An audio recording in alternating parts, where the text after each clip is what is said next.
আমার বৌদি প্রিয়া আমার মাকে এসে বলল, মা কালকে বাপের বাড়ি জামাই ষষ্ঠীর জন্য যাব, আমি অনুকে সাথে করে নিয়ে যেতে চাই। কেননা প্রথম জামাই ষষ্ঠী তো আমার বাবা অনেক আয়োজন করেছে, অনু আমার সাথে গেলে আমারও ভালো লাগবে, অনুকেও ভালো লাগবে। কেন তোমার বাবার এত আয়োজন করার কি দরকার? তুমি তোমার বাবাকে গিয়ে বলবে তোমার ওপরের ঘরটা অনেক গরম, তোমার বাবাকে বলবে যে একটা এসি কিনে দিতে। আজকাল আমি তো শুনেছি ইনস্টলমেন্টে সব কিছু পাওয়া যায়, তোমার বাবাকে বলবে একটা ইনস্টলমেন্টে একটা এসি কিনে দিতে। এত আয়োজন করার কি দরকার ফালতু? প্রিয়া চুপ হয়ে গেল। অনুকে এই জিনিসটা একদম ভালো লাগলো না। তার মায়ের এই ব্যবহারটা তাকে খুব ক্ষুণ্ণ করে দিল। সে তার ঠাকুমার দিকে তাকিয়ে রইল যে ঠাকুমা নিশ্চয়ই কোনো প্রতিবাদ করবে, কিন্তু ঠাকুমাও প্রতিবাদ করলো না। ঠাকুমা মুখ নিচু করে বই পড়ছিল, শুধু একবার চোখটা তুলে তাকিয়ে দেখলো অনুর দিকে, আবার মুচকে হেসে আবার সে বই পড়তে শুরু করলো।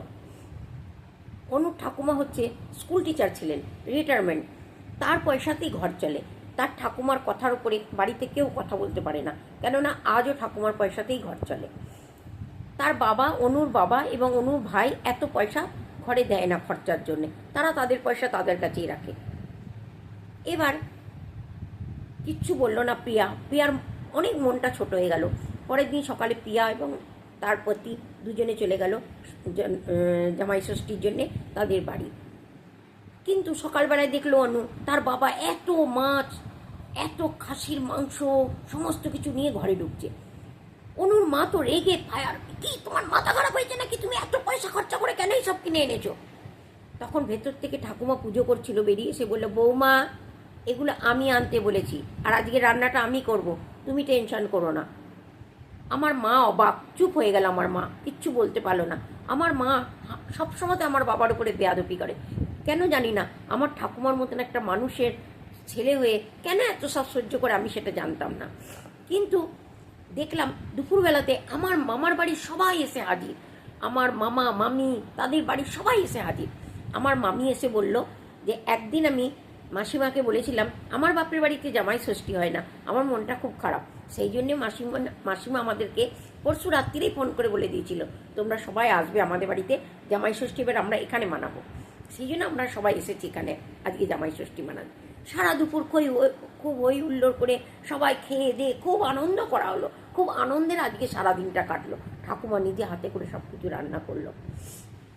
যখন আমার মামার বাড়ির লোকেরা সন্ধেবেলাতে চা খেয়ে চলে গেল, তখন আমার মা আমার ঠাকুমার গলাটা জড়িয়ে ধরে বলল, আমি আজকে বুঝেছি যে মেয়েদের কোন ঘরটা মহত্ব বেশি। যদি শ্বশুর বাড়িতে মেয়েদের বাপের বাড়ির মহত্ব দেওয়া হয়, তাহলে সেই মেয়ের মতন খুশি আর কেউ হয় না। আজকে আমি বুঝতে পারলাম, আমি আমার ভুলটাকে আজকে ভাঙতে চাই। হয়ে গেল রাত্রিবেলা খেতে বসে আমার মা হঠাৎ আমার দাদাকে ফোন লাগিয়ে বলল, কিরে তোর শ্বশুরমশাই কেমন আছে, শাশুড়ি মা কেমন আছে? সবার খবর নিল। নেবার পর বলল, খোকা তুই যখন আসবি না তখন ওই পঙ্কজ ইলেকট্রনিক্সে একবার যাস তো, গিয়ে একটা এসি রেখে আসিস, একটা অ্যামাউন্ট জমা করিয়ে এসিটা তুলে আনিস বৌমার পছন্দ মতন। আচ্ছা, তোর বাবা ওই পয়সাটা দিয়ে দেবে, আর প্রত্যেক মাসে ইনস্টলমেন্টটা আমি দিয়ে দেবো, তুই টেনশন করিস না, তুই একটা এসি নিয়ে আসিস, তোদের ওপরের ঘরটা খুব গরম। আমার ঠাকুমা এবার আমার দিকে একটু তিরছি দেখে হাসতে শুরু করলো। এবার আমি বুঝলাম সব কথা বলে হয় না, কোনো কথা কর্ম করে দেখিয়ে বুঝিয়ে দিতে হয়।